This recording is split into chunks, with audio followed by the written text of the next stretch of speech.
بسم اللہ الرحمن الرحیم۔ مرنے کے بعد کیا ہوگا؟ حضرت ابو ہریرہ کہتے ہیں کہ رسول اکرم صلی اللہ علیہ وآلہ وسلم نے فرمایا، جب میت دفن کی جاتی ہے تو اس کے پاس دو سیاہ گہری آنکھوں والے فرشتے آتے ہیں۔ ان میں سے ایک کا نام منکر اور دوسرے کا نام نکیر ہے۔ دونوں اس سے پوچھتے ہیں، تم اس آدمی محمد صلی اللہ علیہ وآلہ وسلم کے بارے میں کیا کہتے ہو؟ وہ وہی کہے گا جو دنیا میں کہا کرتا تھا، یعنی محمد صلی اللہ علیہ وآلہ وسلم اللہ کے بندے اور اس کے رسول ہیں۔ میں گواہی دیتا ہوں اللہ کے سوا کوئی الہ نہیں اور محمد صلی اللہ علیہ وآلہ وسلم اس کے بندے اور رسول ہیں۔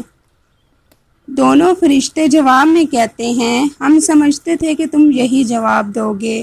پھر اس کی قبر 70 در 70 ہاتھ فراخ کر دی جاتی ہے اور اسے روشن کر دیا جاتا ہے۔ پھر بندے سے کہا جاتا ہے، سو جاؤ۔ وہ کہتا ہے، میں اپنے اہل و عیال میں واپس جا کر انہیں اپنی مغفرت کی خبر دینا چاہتا ہوں۔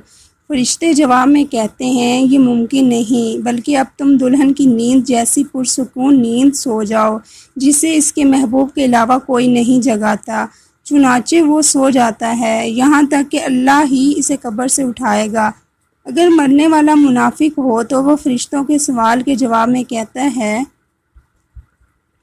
محمد صلی اللہ علیہ وآلہ وسلم کے بارے میں بھی وہی کچھ کہتا ہوں جو لوگوں کو کہتے سنتا تھا، اس کے علاوہ میں کچھ نہیں جانتا۔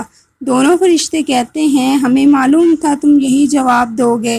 پھر زمین کو حکم دیا جاتا ہے کہ تنگ ہو جا، چنانچہ وہ تنگ ہو جاتی ہے اور اس کی پسلیاں ایک دوسرے میں گھس جاتی ہیں۔ منافق اپنی قبر میں قیامت تک اسی عذاب میں مبتلا رہتا ہے۔ اگر آپ کو آج کی یہ ویڈیو پسند آئی ہے تو ہماری ویڈیو کو لائک کیجیے، ہمارے چینل کو سبسکرائب کیجیے اور کمنٹ میں ضرور بتائیے کہ آپ کو یہ ویڈیو کیسی لگی۔